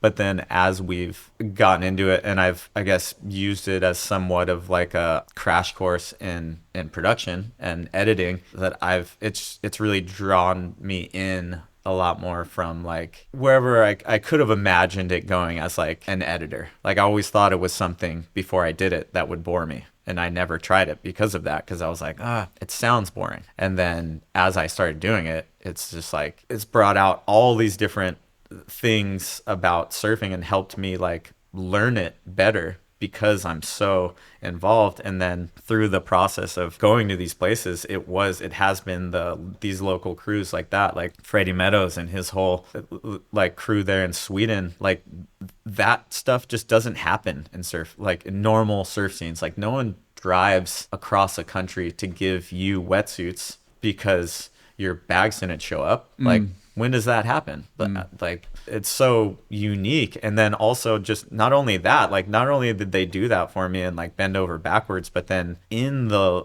lineup, they're like that with each other. Like they're genuinely like they want each person in the lineup to get a good wave, because they know this is our moment. Everyone needs to get a good one. It's not just about me. Like this is about us as a community, as a surf community that doesn't get good that much. And it was like, and then once I started seeing scenes and the more I went to, you know, I would see it more and more. And I'm like, we have so much to learn from these people. Like it's the opposite. Like we are, like what I've come from, like, and the surf world that I've grown up in feels lost now. Like after experiencing scenes like that, it's like, no, that's how we should be. Like that's the mentality that we need to be tapping into. So I feel like, to go back even to the other question of like going from wanting to include different levels of my experience into these kinds of things, it was like, that was when I went to, I think the first one that we went to for the actual Weird Wave season that did get aired finally on Vans was the Great Lakes. And that's where I first experienced that sort of mentality. And then that's what set the tone for what Weird Waves became. And, you know, what has made me fall in love with where it's at. Because before, and when I did the edits myself and put them out, it was very surface level and very like more surf centric and kind of normal edit focused. Because that's all I knew how to do at that time. And then, but what that did was give me the tools to be like, okay, yeah, I know I like this and I want to get more involved, to figure out ways to bring stuff like that out. So when we came across that scene in Great Lakes for the first time, it was like, wow, like, you know, meeting Burton, the most stoked dude I've ever seen in surfing in the Great Lakes. And, you know, it's like the most extreme water temperatures and just time between swells, a place that, you know, you would think would like dishearten everybody from trying it. And yet here's this guy. And then here's a whole community of people who are like way more stoked than anyone I've seen in the ocean. And they're not even tripping on throwing on cold wetsuits, walking through snow, like all of it. And then that was sort of the moment. And then, you know, I guess another one I could have started the podcast with is that trip of like, okay, yeah, this is what I was meant to be doing on that trip as we were going through it and seeing everything. And well, one, getting waves like we got in a lake on top of that, and that being sort of like a cherry on top of seeing all that within the community was just like, yeah, just mind exploding and just like, okay, yes, this is what I want to be doing. Like I need to spend more time doing this kind of stuff and going to these places. And then the list just grew exponentially. Like, has that changed your attitude or your approach when you're in the ocean at all? Definitely. Yeah, so much. I try as best as I can. I mean, obviously you live on the Gold Coast. I know. And you get tested. Yeah. Tests, like beyond tested, like on so many days out there. It's the most extreme surf scene I think I've definitely ever been a part of. Like it's that or lowers or I don't know, but it's also like, I feel like I didn't have that opportunity in Puerto Rico. Like there was never that amount of people surfing, and I am very used to surfing alone, especially there. I never wanted to surf with anybody, and I was always looking to, either surf somewhere a little gnarlier or a little blown out or something, to just not see anyone. And then I feel like since doing Weird Waves, that has really changed my mindset of like looking at it like that, where it's like, this is a community thing. And so now, like, I guess living on the Gold Coast, like, I don't think I would have been able to if it wasn't for those Weird Waves trips. Because now I paddle out at Snapper, and I feel like I have the tools or the mindset, or I've, seen that and know it exists. And I just, and that's sort of instilled in me now. So I can go out there and be like, and have a session where I don't get a wave, and I just go in and I'm just like, that's what it was. Where before it would have rattled me to my core and been like, I'm never surfing there again. And just like let it affect me like that. Where now, I don't know, getting to experience these scenes has really like opened me up to so many things that like, I don't know if I would have been exposed to otherwise. How old are you, Dylan? I'm 39. 39. 40 this year, next year? 40 in January. Yeah. 2026. I'm coming up on 42. I've been thinking a lot about middle age and the changes, hopefully wisdom, or at least experience that comes with getting older. I feel like adulthood, middle age is reportedly the most unhappy time of our lives, the 40s. So I've been thinking a lot about that, and thinking about how maybe that's because we get so comfortable, or previous generations have gotten really comfortable. And maybe there's this tendency for us in our 40s and into middle age to like just play the games that we're good at and not keep stretching. And it's been making me think about what I do to get uncomfortable. And I wanted to ask you about, what's the last thing you did where you were really uncomfortable and felt like you had to stretch in some way? First thing I will say to that is it's either Alan Watts or Carl Jung. I think it was one of them that said that life truly begins at 40. So I don't know. I think, like turning 40 seems like, I don't know, I always just would trip out when I was younger, like turning 40.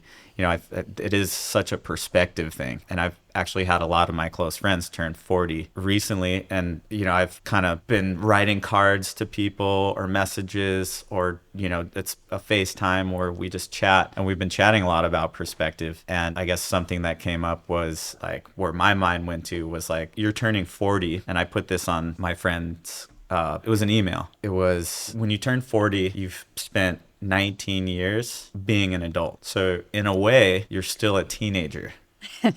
Like you're still figuring out how to operate. Like you haven't turned 21 of being an adult. That's when you're 40. 42, you become an adult of being an adult. So we're still like exploring. I like this. How to become adults. Like you turn 21, you're technically a newborn at being an adult.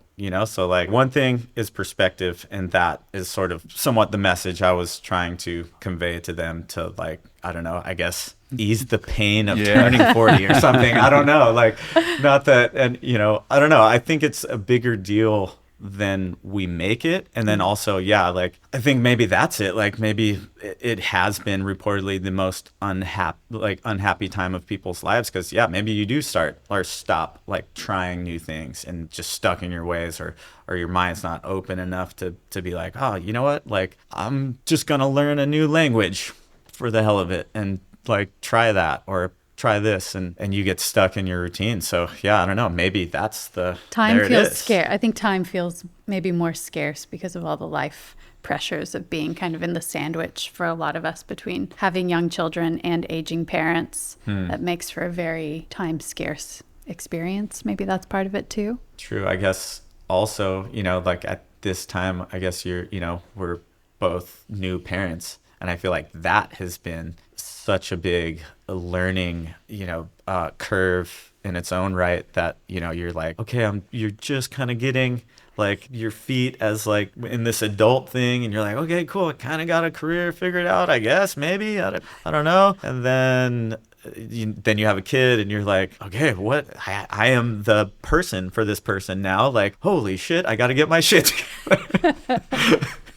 And there's just all this extra pressure on top of the pressure you had. So maybe that could be part of it as well. I don't know, but I do, like, I will sing the praises of surfing again, like, in it forever on and everything. Like, that's always been my answer. It's like surf and the ocean. Just, yeah, it just teaches you so much and gives you the space to then come back to those things in the right mindset to then figure that out. And I don't know. Yeah, I guess if that's how you're feeling and you think 40 sucks, I guess like my plan is just to go surf. It's good, man. Keep it simple. Or my advice and my plan, my medicine will be surfing. The answer is surfing. It's simple, people. I actually was really excited after the last time we all hung out and spoke in terms of like your experiences of varied waves. And one of the things that's been on my mind since that chat and diving a little deeper into your videos and stuff was, I guess, just your perspective on like the surfing timeline and how you feel about the story you grew up with about surfing, and then perhaps the story that you would tell now to a young kid who's coming into surfing, or an older person, anyone who's coming into surfing now, how that's changed. And what makes me think of this question is when we were talking about you going to China and surfing the tidal bore that goes up the river, and a previous guest on this podcast, Nick Zanella, wrote Children of the Tide, and that's about such a cool that dude. History of surfing the riverbore wave in China, which Ancient is really surfing old culture. Yeah, and now we see all these stories popping up throughout Africa and all these places where people are surfing, and then remembering stories of pre-colonial times where people were surfing, or remembering different dynasties in Asia where it was okay to ride those river waves and stuff. And anyway, I was just curious to know if you have like a renewed or totally replaced idea of surfing's roots that has come to you experientially, because I think people write, the history of surfing according to Nat Young or Matt Warshaw or all these different people who've got great intentions, great experiences, though your experiences to me are really valuable and super interesting because they've been lived and they're so varied in terms of locations and cultures. Anything on your mind when you think about that? Yeah. So I guess I've read Nick's book and it's incredible, and a large reason to why I wanted to go to China and surf that wave, because I guess as I went on, with the Weird Waves journey, it has sort of led me to these different ideas of what surfing has been and is now. So I guess just the experiential side of that, going to China, surfing that wave, it being called the Silver Dragon and everything, and you're like, oh, that's a cool name, like this is going to be exciting. And then to get out to like see it in person and actually have the name like make way more sense than you could have ever thought, because you're watching this wave and it truly does look like the mouth of a dragon, kind of like coming up this river, like it's gobbling up the river, and everything in the back, like you can see the tail, you can see all these like scales, which is water moving around. It's like, that makes perfect sense why that's called the Silver Dragon. Cool. Like that is definitely like what it looks like. But yeah, I guess Nick's book, Children of the Tide, he kind of dives into, and he's still like researching all this stuff and finding new things. But they've played in the tide for centuries there. I think it goes back to the Song dynasty, if I'm not mistaken. And they used to worship, like the people who would play in the tide, like these children of the tide were like worshipped by the emperors back then. And they would have these festivals around like the tide, sort of honoring the moon and what has brought them all prosperity in that area, because fishing, like their entire lives were sort of based around that river, and also had to be aware of the tide, or else you're taking a wipeout, your boat's getting rolled over and sinking. And so like naturally in that environment, they were all just kind of clued into that. And so I don't know, I guess knowing that, going into it, experiencing it, like standing on the tide again, like the tidal bores are so special, because it's just such a trip to, one, have a concept of what a tidal bore is, which is essentially the earth like shifting, and you're riding, once the earth is shifted to a certain degree that affects the water, that comes back the wrong way up a river that would never happen otherwise. You're there on a surfboard experiencing it. like, I don't know, it's a trip. And I don't know, in my mind, I was riding a dragon, and just like, I fully went there in my head. I was like, well, I want to, I wonder what the children of the tide were thinking back in the day when they were riding it, because they had to have maybe felt that too. And it's an intimidating wave. Like, it's one of the bigger tidal bores in the world, and it's like, I don't know, you're kind of, you do feel somewhat like, and I guess that wave also now, necessarily people surfing it, I think it has more deaths than pipeline. And why? Because of water spilling over, washing onto the road and whatever. I guess it's the most, it's like the most dangerous wave in the world, or has the highest deaths or whatever.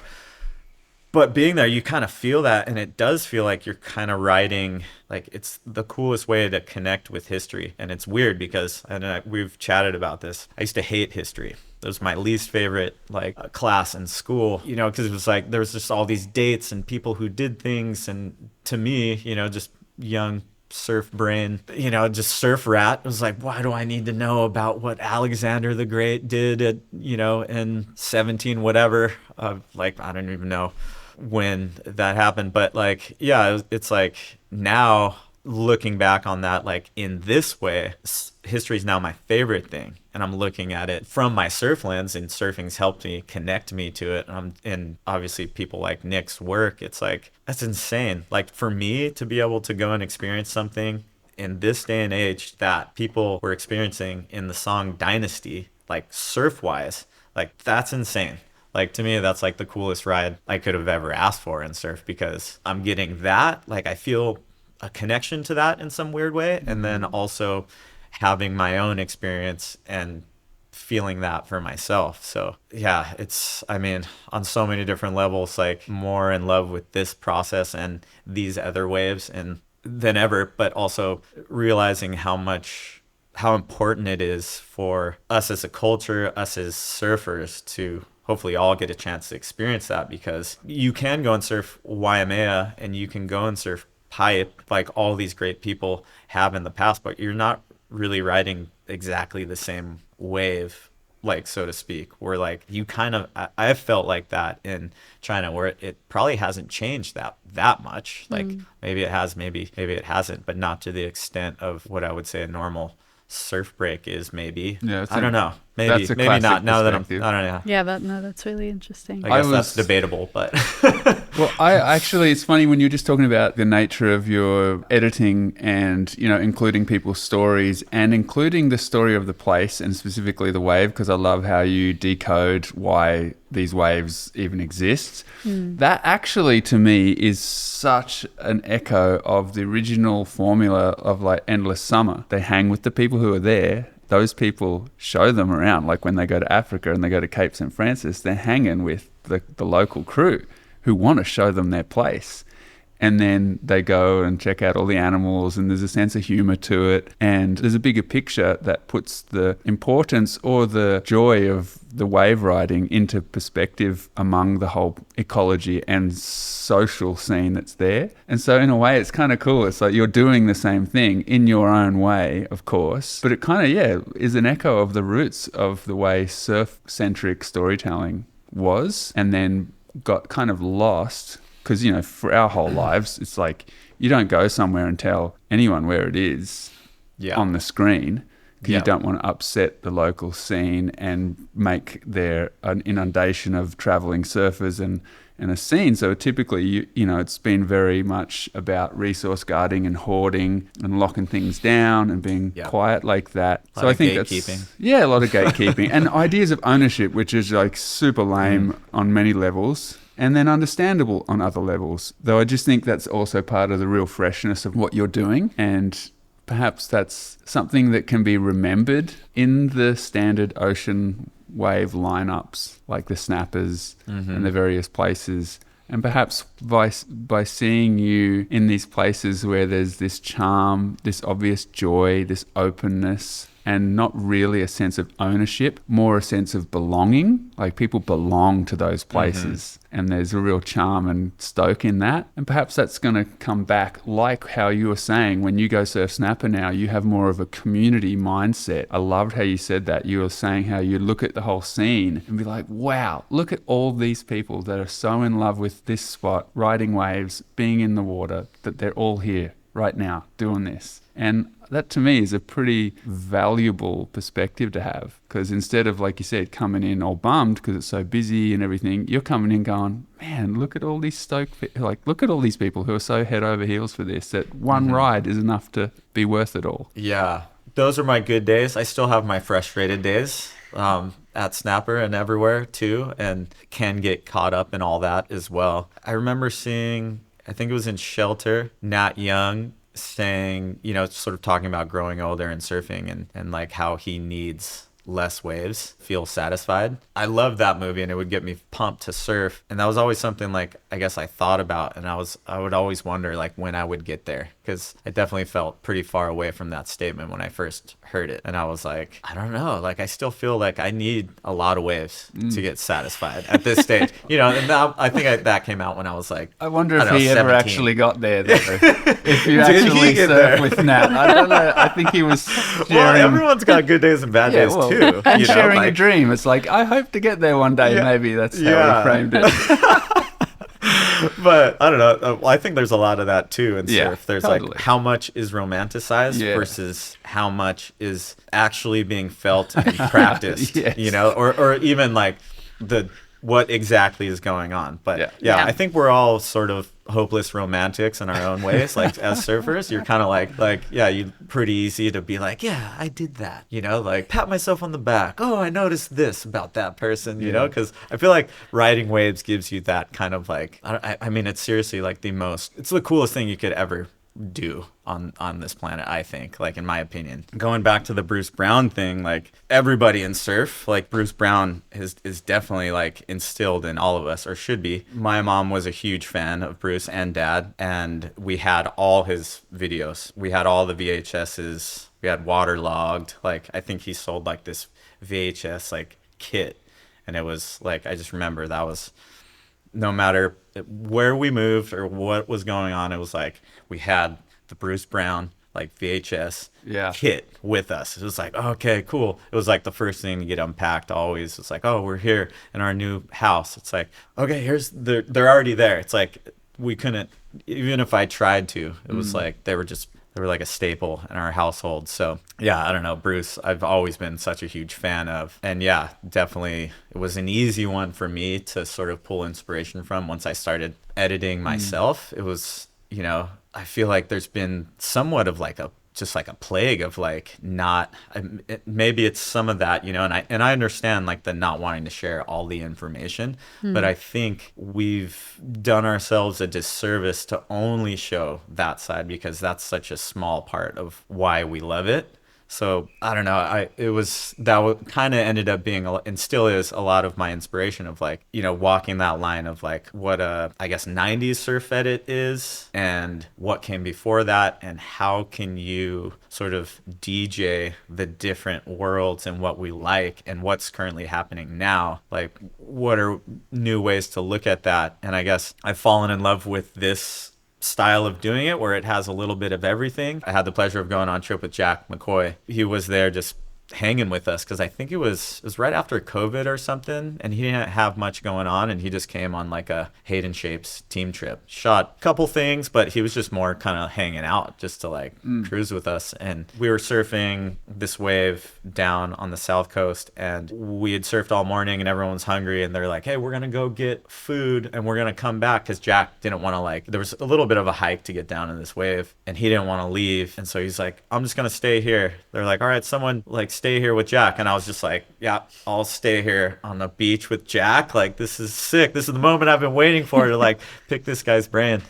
And one of the things he said, because I was just geeking out on filmmaking and asking him like just different inspiration and stuff, and he said that he would try to do something different in every edit, like challenge himself in a new way, because he's done it for so long. I think that was my question, was like, how do you stay hyped on doing the same thing, like after so long? And that was his response, was to try different things. And so yeah, I don't know, that's kind of really hit home with me with how I'm operating now. I am trying to, like, I guess just look for new ways to do, if I am doing the same thing, I'm trying to look for either new inspiration or a different way of setting up the same thing, or I don't know, whatever it is. But if you could show your son only one film to represent what surfing is and what it means to be a surfer, what would the film be?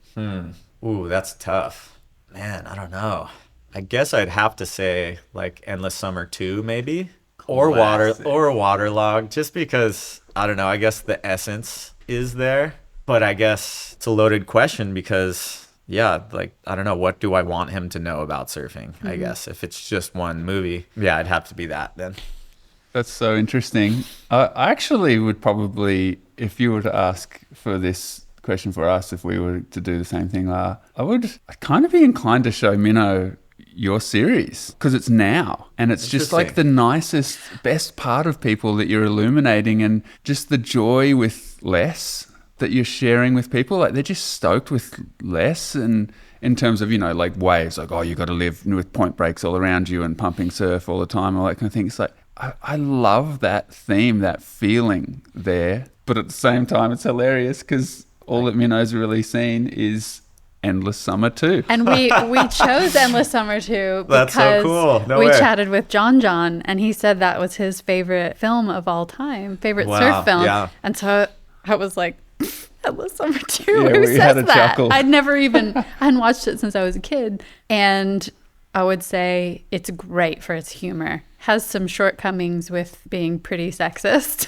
which I am bummed about showing Minnow. Like, I don't want him to perpetuate what they were doing, obviously. And so I think it nails it in a lot of ways. And then I'm with you, Dave. Like, I really want Minnow to see your series, Dylan, to see the richness of what surf culture is for so many people who have no connection, no other cultural or geographic connection to one another other than loving this riding waves thing.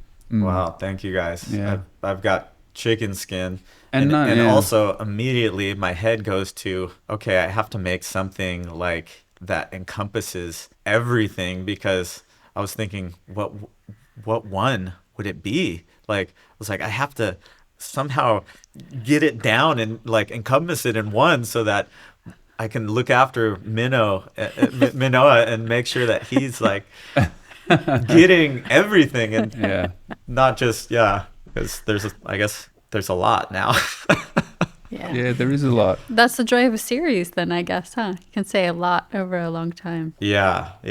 Well, I don't know, it's interesting. It started as a series, and now, you know, like, I guess Weird Waves is owned by Vans, and I just kind of do things on my own channel now, but I guess people still think I'm just doing Weird Waves, but that means a lot to me because I feel like the work it's not finished. It's still not finished, and I feel like there's still so much to learn and experience, and then also, I guess, just be able to synthesize these different experiences in different ways. And I've thought of new things now, having more time and reconnecting with different things, and it's just like, I feel like there's still so far to go, like, in terms of what can be explored, which is very, it's like exciting, but also, I guess, you know, like back to the middle age thing, it's like, oh, we're running out of time. Like, now I feel like there's not enough time to experience it all, but then, you know, also makes me stoked because then hopefully I've left enough of a thread to inspire other people to do it. Maybe it's Manoa, maybe it's Eddie and Manoa that go and try to do some version of it, or, you know, maybe they'll hate it, who knows, but either way, I don't know, I'm very flattered by what you guys said. Thank you. Oh, it's been so cool to check in, man. And I personally have heaps of confidence in you having like a really supported future with this, because I just feel like there's just nothing but positivity around you. Like, I was with Dan Ross last week in Victoria and told him we were going to hang out, and he was like, oh man, I love that guy, I love Dylan, I got to spend time with him and the Gadauskas brothers, and then they're just pure positivity, that whole crew. And then Chris Del Moro's here and he's saying the same thing, and then just endless people, and you've got that around you. And I just feel like there's a magnetism to that. It comes through in the things you make. And I just feel like, yeah, the supporters of what you do have shifted. You know, that whole industry side of thing is super shifty these days. It's changing a lot. But I just feel like or hopefully, and I'm confident in this, that you'll have that kind of support. And I know that we really love you and how you do what you do, and just hope it continues, man. Thank you so much. Yeah, that's huge. You guys have both inspired me in so many different ways. So I don't know. I think that coming from you guys just, it smacks me right in the face, just like the sound of a glacier. Just You didn't ever finish that story. I'm still on the edge. Like, so sorry to take it back here, but I really want to know. So you heard the crack. Are you on the boat? What happened? We would just stay on the shore. You hear the crack. You kind of pick up your board and get ready to jump back out in the water. If it falls, How long do you have? 30 seconds to get to Are you wherever. gunning it? You're like digging deep, paddling? Yeah, you're running, dive, like you're sprinting. It feels like, some sort of marathon is happening, and like a short, quick, just, I guess, like sprint or something to get to this wave in time. And your best educated guess on where you think it might break, and the tides are also huge. So that's a factor. You're like, you can identify a bank and you're like, cool, this is where it's going to break. But by the time one comes in, it's high tide. You're like, the bank was there. Now where? So the most random thing I've ever tried to surf. And I think in the Alaska episode, I say that it's I think Dave, who helped with everything with Weird Waves, is the reason why Weird Waves is what it is and why I'm currently on the current track I'm on. He was like, oh, what if we had this switchboard? Came up with this idea and we just show lights going off and all the different things that you have to do. And he's so good about coming up with concepts to portray that. And I thought he did a really good job in that scene, portraying what that feeling was like with something as silly as that. I came up with, or had the idea to host everything in a spaceship because I'm super into sci-fi and love that world. And so I wanted elements of that in Weird Waves because, I don't know, to me also that's sort of I feel like somewhat sci-fi genre of surf, and maybe another reason why I'm so into it. Yeah.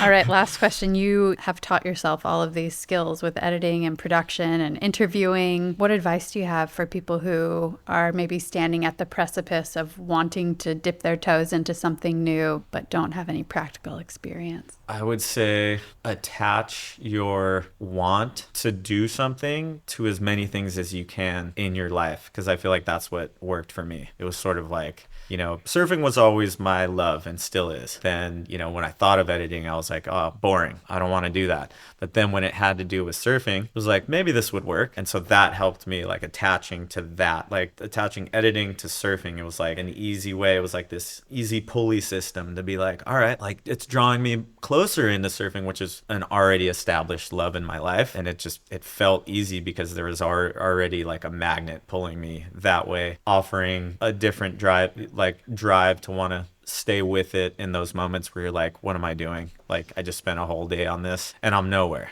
And I've learned nothing. And those moments, I feel like it helps to attach it to another passion that's already in your life. So, I mean, anything, the more you practice it, the better you get.